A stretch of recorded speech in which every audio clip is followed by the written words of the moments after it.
అదే ఉజ్జయినిడేం పగులిచ్చిందా? భూకంపం వచ్చిందని మేనేజ్ చేసేయండి. మళ్ళీ 12 లక్షలకు పీడడిపోయిందన్నమాట. ఎట్టిన టెండర్లు తెలుసు, కట్టిన కాంట్రాక్టులు తెలుసు, ఇట్టంటి సవరాలు తెలుసు.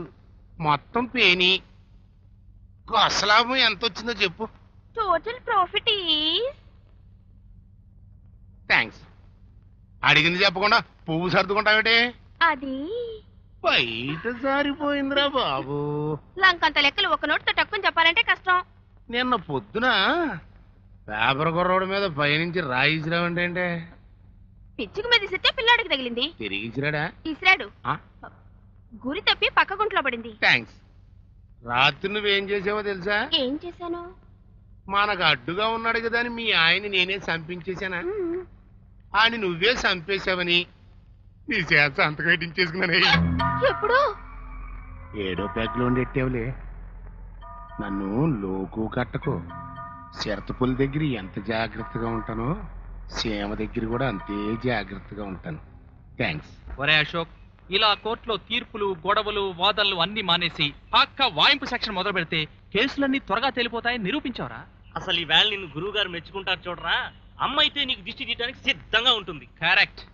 ఊరుకోండ్రా, చేసిందే గురుగారు చెప్పకుండా చేశాను. ఆయన ఏమంటారో ఏమో. చెప్పకుండా చేయటమేరా థ్రిల్. థ్రిల్లో గిల్లో లోపలికి వెళ్ళాక తెలుస్తుంది. రై, మీరు ఈ రోజు నుంచి ఈ ఇంట్లో అడుగు పెట్టడానికి వీల్లేదు.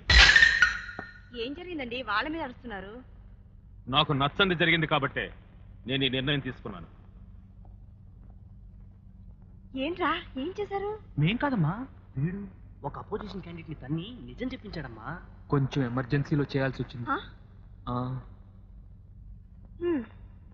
ఏమిటండి మీరు? నేను ఇంకా ఏమిటో అనుకున్నాను. మోసం చేసిన వాడిని 4 తని నిజం చెప్పిస్తే తప్ప? ఏయ్, ఏది తప్పో ఏది ఒప్పో నాకు తెలుసు. లా చదివింది న్యాయబద్ధంగా న్యాయాన్ని బయటపెట్టడానికి కానీ గూండాతనంతో దొమ్మిలి చేయడానికి కాదు. అది కాదు బాబాయ్. ఏమిటి? వాడు మోసం చేశాడు కదా, ఒప్పించడానికి వేరే దారి లేదు. అందుకని. లక్ష్మి, నేను వాళ్ళతో మాట్లాడదలుచుకోలేదు. నాతో మాట్లాడొద్దని చెప్పు. లా చదివి అనాథలుగా తిరుగుతున్న వీళ్ళని చేరదీసింది 3 నీతిగల లాయర్లుగా తయారు చేయాలనే ఉద్దేశంతోనే గాని ఇలా రౌడీలను చేయడానికి మాత్రం కాదు. ఇక్కడి నుంచి పొమ్మని చెప్పు. ఏమిటండి ఇది? ఇంతకాలం సొంత బిడ్డలా చూసుకున్నావు, ఇంత చిన్న తప్పుగా ఇంట్లోంచి పొమ్మంటారా? లక్ష్మి, ఇంకొక మాట మాట్లాడావో నువ్వు కూడా వాళ్ళతో పాటు బయటికి పోవాల్సి వస్తుంది. అది కాదండి. అమ్మా, నా గురించి వాదించకమ్మా. సెక్షన్ ప్రకారం తప్పు దొరికాక జడ్జి గారి తీర్పే న్యాయం అమ్మా. నిజమే, వాడు అబద్ధమే చెప్పాడు. న్యాయస్థానాన్ని మోసం చేయాలనే చూశాడు.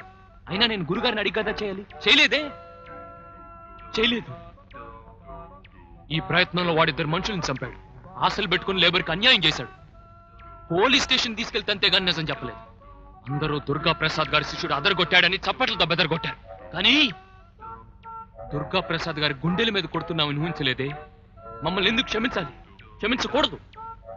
అమ్మా, మేమేమన్నా పేగు తెంచుకుని పుట్టిన వాళ్ళమా? పేమెంట్ మేంచి వచ్చిన వాళ్ళం. మమ్మల్ని ఎందుకు క్షమించాలి? అవునరా, మళ్ళీ పేమెంట్ మీదకే పోదాం. ఒరేయ్, ఏంట్రా, నిజంగా వెళ్ళిపోతారా? ఎక్కడికి వెళ్తారా? గూడు లేని పక్షికి ప్రతి చెట్టు గూడేనమ్మా. చెత్త డైలాగ్. తెగిన గాలిపటం ఎక్కడికి వెళుతుందమ్మా? ఏ కరెంటు తీగనో చేరుకుంటుంది. అమ్మా, మీ రుణం ఈ జన్మలో తీర్చుకోపోయినా వచ్చే జన్మలోనైనా తీర్చుకుంటాం. పదండ్రా. ఒరేయ్, ఏమండి? అశోక్, ఒరేయ్, మీ కష్ట తీరిందిగా, రండి భోజనానికి. మన ఇద్దరే కూర్చొని తిందాం. బిడ్డలకు ఇష్టమని గుత్తొంకాయ కూర కూడా చేశాను. నాకు ఆకలిగా లేదు. అవునులేండి, అనాథ బిడ్డల్ని పంపించేశారన్న ఆనందంతో మీ కడుపు నిండి ఉంటుంది. ఏమిటే నన్ను సాధిస్తావు? ఏ ఒక తండ్రిగా వాళ్ళను ఆ మాత్రం మందలించే అధికారం నాకు లేదా?